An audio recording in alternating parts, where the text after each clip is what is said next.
From Fox 5 New York, this is Good Day Weekend.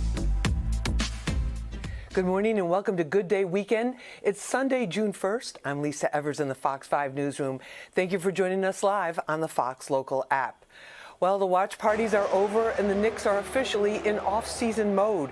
The mountain they had to climb last night proved to be too high.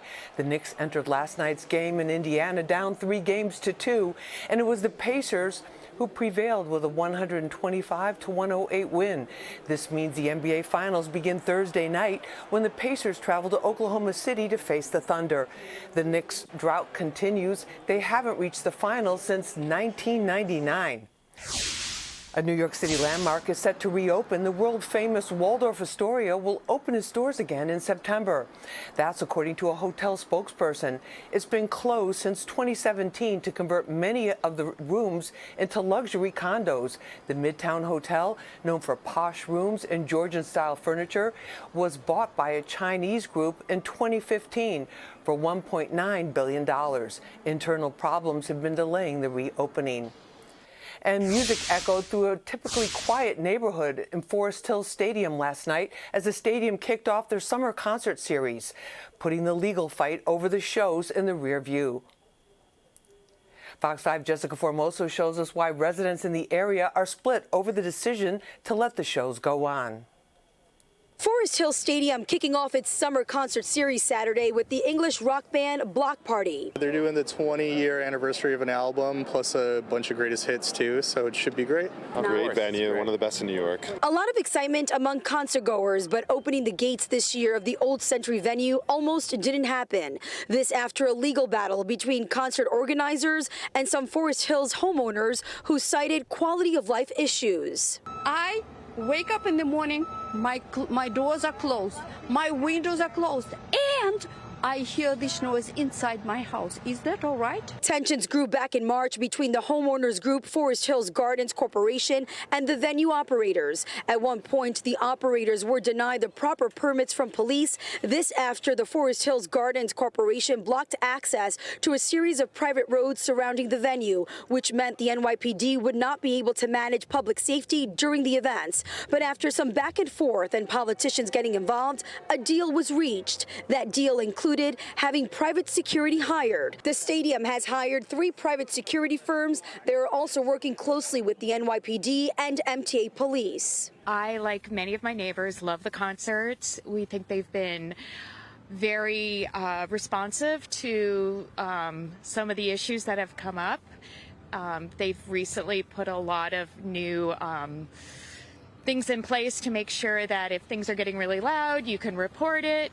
They've let us know what streets are being closed ahead of time. It's good for the community. The noise doesn't bother me. A spokesperson for Tiebreaker Productions, which runs the events at the stadium, tells Fox 5, after months of working closely with city officials and local community members, as we do every year, we're thrilled with the start of the 2025 season. We look forward to welcoming more artists, fans, and neighbors to the stadium. And as you can see, the concerts are happening. There will be more than 20 taking place this summer. In Forest Hills, I'm Jessica Formoso, Fox 5 News. It's that time of the year. High schoolers pulling out the sequins and getting into full glam for prom. One Bronx nonprofit is making sure everyone has the perfect outfit for the special night. Fox 5's Richard Giacovas takes us on a shopping spree.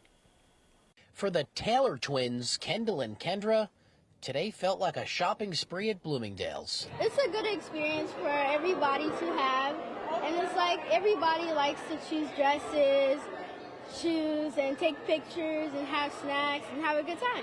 With their 5th grade prom at PS 307 just 2 weeks away, single mom Monique drove her girls from Far Rockaway all the way to Grand Concourse Saturday morning to pick out the perfect dress for prom, without worrying how much it would cost. You have to give thanks. If people are more kind in the world, I can't do nothing but thank God. That's all. I'm sorry. I thank God, because if it wasn't for God in places like here, where would we be? Bronx Works hosting its 3rd annual prom and graduation clothing giveaway, where hundreds lined up around the block for a chance to feel pretty on that special day. Families are trying to decide, like, do I feed my child? How can I do that and make sure they have a great dress or great prom and graduation or suit, you know, an experience. So it's like, how can we help? And that's what BronxWorks is here to do in the community.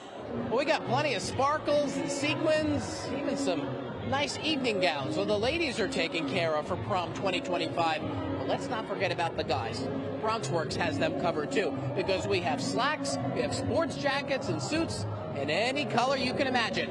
Even the dress shirts and the neckties. I like this one better than mine.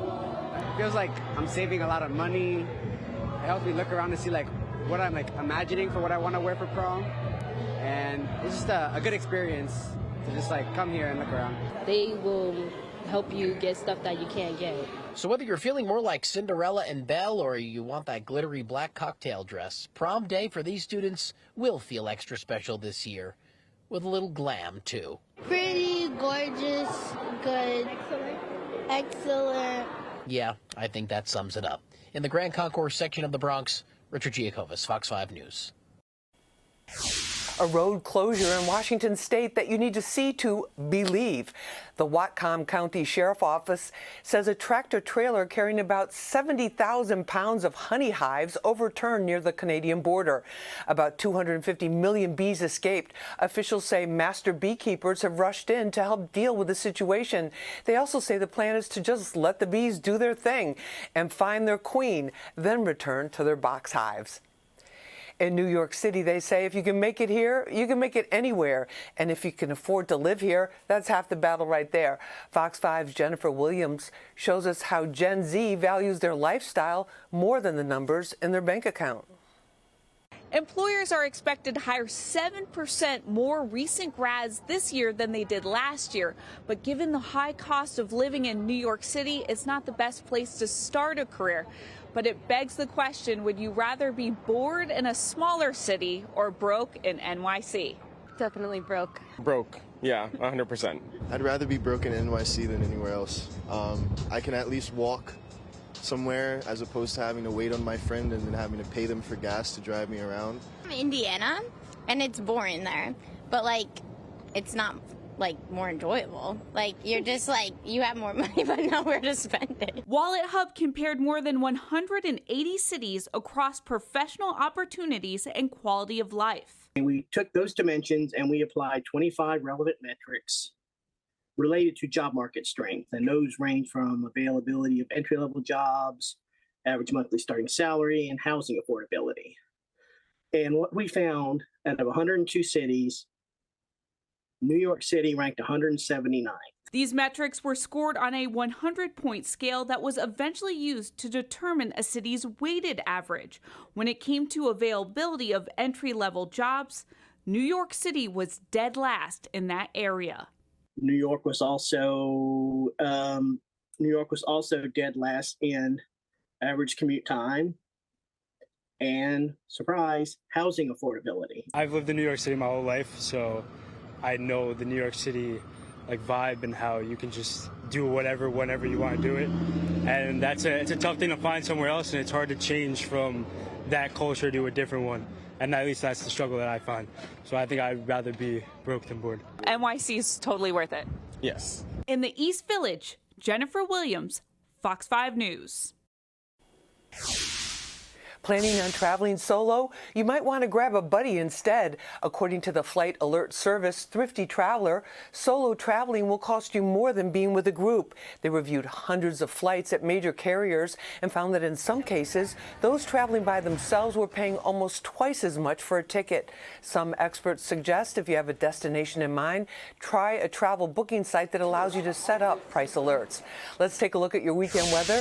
Today will be sunny with temperatures in the high 60s. Tonight, we're in the 50s. Tomorrow, sunny and mild. Is the NYPD gang database data-driven or discriminatory? We explore the ongoing debate over the database and whether it unfairly targets some people based on their race. Look at your weekend weather. Today will be sunny with temperatures in the high 60s. Tonight, we're in the 50s. Tomorrow, sunny and mild. Well, the NYPD collects names and information for a citywide gang database used to crack down on violent crimes. But some say these tactics discriminate and unfairly target blacks and Latinos. In this week's episode of Street Soldiers, we take a closer look at how the NYPD uses this database as a public safety tool. The NYPD says it uses precision policing and highly focused investigations to reduce gang-related gun violence, going after active trigger pullers, not just any gang member. Police say shootings are down by 42% since 2020, and shooting victims are down by 40%. But one of their investigative tools, the gang database, is under scrutiny by city council and critics who say it unfairly targets black and Latino men. NYPD Chief of Department John Schell denies accusations of racial bias. We're a data-driven organization. We go where the crime is at. We go where the violence is at. You know, the area picks us. We don't pick the area. So if we are getting gang shootings in minority neighborhoods, and that's where we go. Chief Schell says the database currently contains about 13,000 gang members in more than 500 gangs in the city.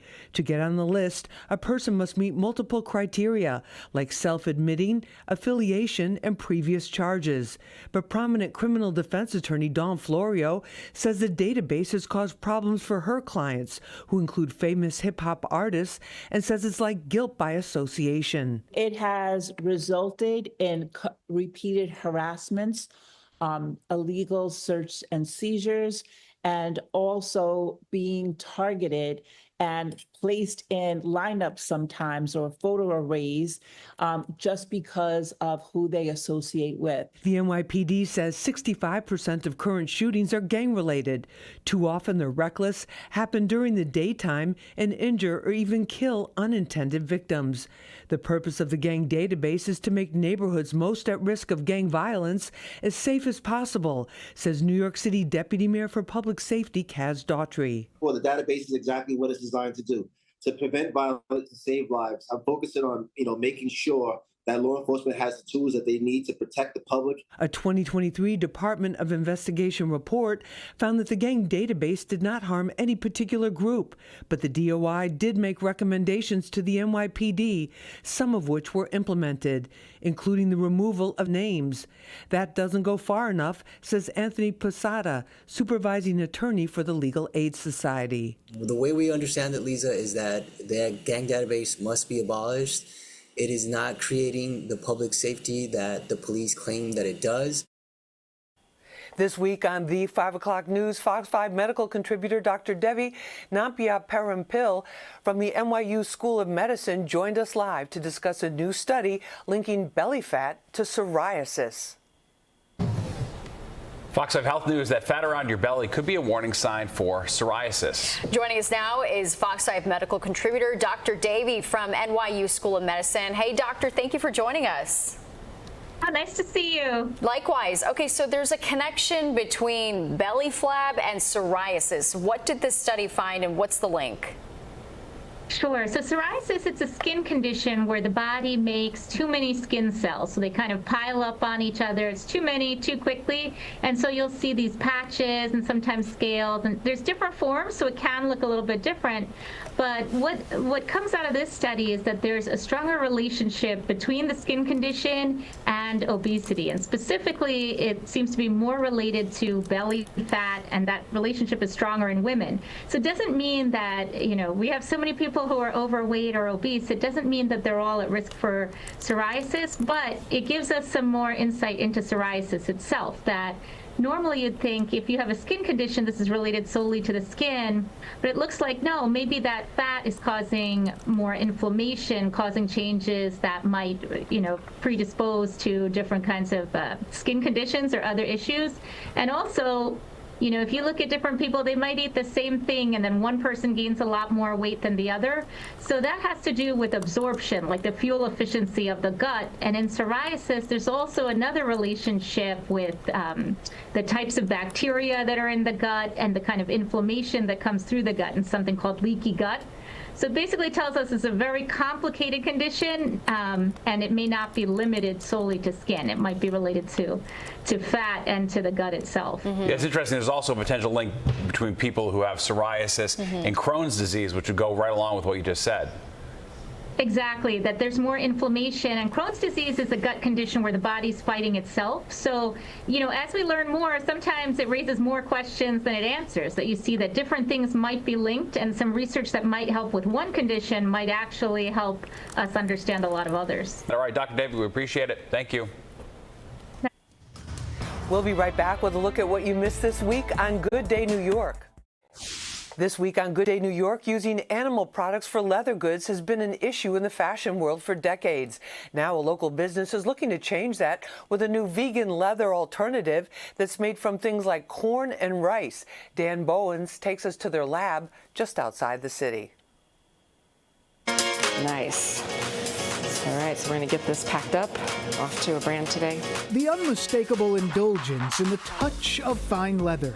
When I hold this definitely, it feels strong, it feels tough. I mean, that's kind of like what leather is, right? Exactly. It's the texture, that timeless elegance and craftsmanship. This was done by a designer that is a sneakerhead who took a Nike and then reconfigured it with our material. From the shoes to the wallets or even luxury belts for a furry friend.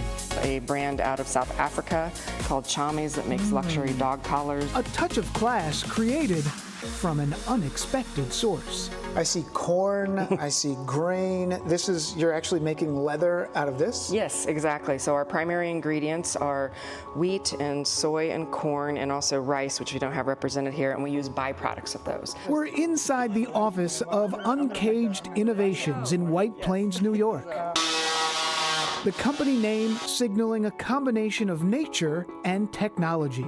People might think it's crazy you can make leather out of corn, out of some corn here. I know. CEO and co-founder Stephanie Downs says it's also a bold step toward disrupting the fashion industry. We're just evolving an industry to, with a different technology. And you are very much a New York business. Yes. A small business. Yes. 12 people. 12 people in the business. And this Westchester County-based business has a growing list of high-profile clients and investors in its vegan leather. Jaguar contacted us, and we regularly get inbound interest from the likes of Ferrari, Aston Martin. I had a call yesterday with H&M, and it's surreal. 90% of our what's in our pipeline is brands contacting us. So how'd they do it? Downs, who comes from a marketing background, teamed up with biomedical engineer Dr. Jacoon Wang. She invented a way to make human corneal implants out of biomaterials. Wow. Based on that molecular research, Dr. Wang cracked the code on mimicking the structure of leather using wheat, soy, corn, and rice, a product they call Elevate. No flaws, no cruelty, much lower environmental impact. No animals involved. No animals involved at all. Everything is vegan and everything is bio-based and biodegradable. This one will have more of a sheen to it. Crafting premium materials without using animal skin. I love the idea of bringing manufacturing of leather back to America, back to New York in a clean way. As global brands, especially in automotive where there's a push to replace leather in interior seating, and in fashion where green alternatives are in demand, industries are turning to their biomaterial for a range of products. Still, Downs has a dream client in mind. I've always been a car person, so I think my ultimate would be a Lamborghini. I want to go in a Lamborghini. We'll be right back with a look at what you missed this week on Good Night New York. People magazine's Sexiest Men Alive list does not come out until November, but on Good Night New York, Crystal Young delivers hers, which is full of diversity but also predictable names. Time to shine, Crystal. You're going to delight us with the top 5 sexiest men alive, according to Crystal. Okay, yes. So the first person's name I can pronounce, but you're going to help me. Which is a great way to kick off the list, by the way. I don't know who this guy is, but he's number 1. No, you'll know. He was in the first season of Bridgerton. Oh, yes, he's a little short, 5'11". Regé-Jean Page. What? I say what? Regé-Jean Page. Oh, you say it so well. One more time. Well, now, I mean, you got to say it if you're going to go on a date with a guy. I'm going to just go, hey, man with 3 names and the good-looking face. All right, Come on over here. Well, maybe maybe that'll help you. Regé-Jean Page. See, there you go. That was very sensual. All right, if I like say it fast, I get it right. Yep. Apparently, in 2023, he was voted the most handsome man in the world by a British plastic surgeon who said he digitally mapped his face, and it is 93.65% symmetrical. Was that his plastic surgeon that said that, or was that? I'm kidding. Some random dude. Yeah. You know, I don't know, but it looks symmetrical to me, and I'm all right with it. He's a handsome fella. All right, so that was number one. Number two. Chris Hemsworth. 6'3", yeah. He's Thor. I mean, come on. How can you? He's got great hair. He's got great eyes. He's got the height. He's got a body, and he can pick you up by the neck and swing you around and throw you possibly on the bed. Is that what you're trying to have him do? Well, no, he's married, but I could dream about it, right? Okay, maybe someday. Okay, Chris. I will say, I interviewed him once, and his eyes, even over Zoom, they were like blue. I even got in a little trance. I'm like, wait, is this Thor? Is this some like Marvel thing? Yeah, what's going on? All right, so next on the list. All right, Idris Elba. 6'2", sexy, come on.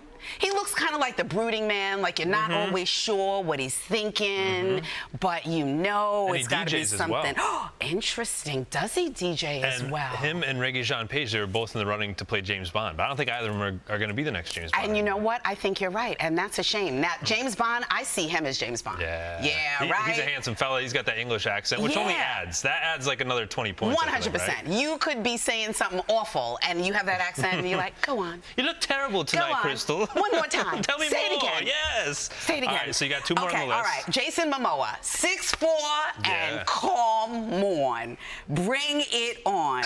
Born, calm on. Why am I talking like this? Where's Marlon? He was born in Hawaii. He's Aquaman, and he has never been named the sexiest man alive. Why? People magazine, get it together. Do you have no eyeballs? Since he's from Hawaii, maybe you two can go surfing. You can hang 10. Yeah, and you can come too. Oh, me too. I don't know. I'll just be on the beach taking not photos. On the date. I just mean. Oh, I thought it was a third Hawaii. wheel. Yeah. I didn't know how this was going to go down. Aquaman 2.0. We'll meet you later at the luau. At the after party. All right. And then last but certainly not least, I like this because you're sort of like showing me love without showing me love. Am I? It was another Ryan. Ryan. So I feel the love. Yes, Ryan Gosling. Oh, yeah. 6 feet tall. I feel like he's gotten better as he's aged. Like I feel like, I don't know, when he was like 21, 22, he was like, kind of squeaky. Whatever. But he's cute. He's cute. We'll be right back with this morning's top stories.